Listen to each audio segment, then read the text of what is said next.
আসসালামু আলাইকুম, কেমন আছেন সবাই? আশা করি সকলে অনেক ভালো আছেন। তো আজকের ভিডিওতে আমরা খরাজনিত সমস্যা সম্পর্কে জানবো এবং তোমাদেরকেও জানাবো। তো চলো বেশি কথা না বাড়িয়ে আজকের ভিডিওটি শুরু করা যাক।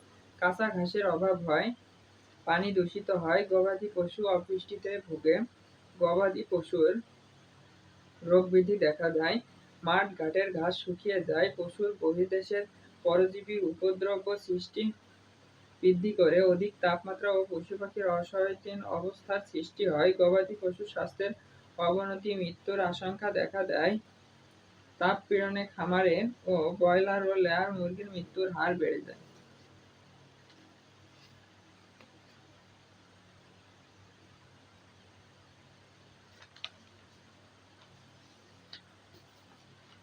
বন্যাজনিত সমস্যা। বন্যা পরিস্থিতিতে যে সকল সমস্যা দেখা যায় সেগুলো হচ্ছে জলাবদ্ধতার সৃষ্টি, দেশের অধিকাংশ এলাকা পানিতে ডুবতে যায়, রোগ ব্যাধি দুর্প্রবাহ ঘটে, গো-খাদ্য পাওয়া যায় না, পানি দূষিত হয়, পশুখাদ্য রক্ষণাবেক্ষণের সমস্যার সৃষ্টি হয়, গবাদি পশুর অনুকূলে ভোগ করে, বিভিন্ন রোগ সংখ্যা ও কৃত্রিম আক্রমণ থেকে রক্ষা পায়, ঘাসে বিক্রিয়ার সৃষ্টি করে, পশু-পাখি অসুস্থ হয়ে যায়, পরিবেশের স্বাস্থ্য অবস্থায় হয়, অনেক মৃত্যুর হার বেড়ে যায়,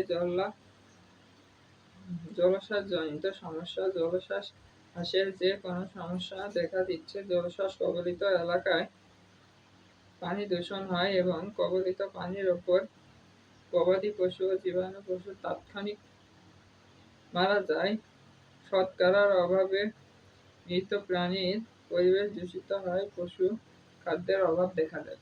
তো এই ছিল আজকের ভিডিওটি কেমন লাগছে অবশ্যই কমেন্ট বক্সে জানাবেন। ভালো লাগলে একটা লাইক দিবেন, আর আপনি যদি আমার চ্যানেল নতুন হয়ে থাকেন তাহলে চ্যানেলটি অবশ্যই সাবস্ক্রাইব করবেন। দেখা হচ্ছে পরবর্তী কোনো ভিডিওতে নতুন কোনো টপিক নিয়ে। ততক্ষণ সবাই ভালো থাকবেন, সুস্থ থাকবেন, নিজের খেয়াল রাখবেন।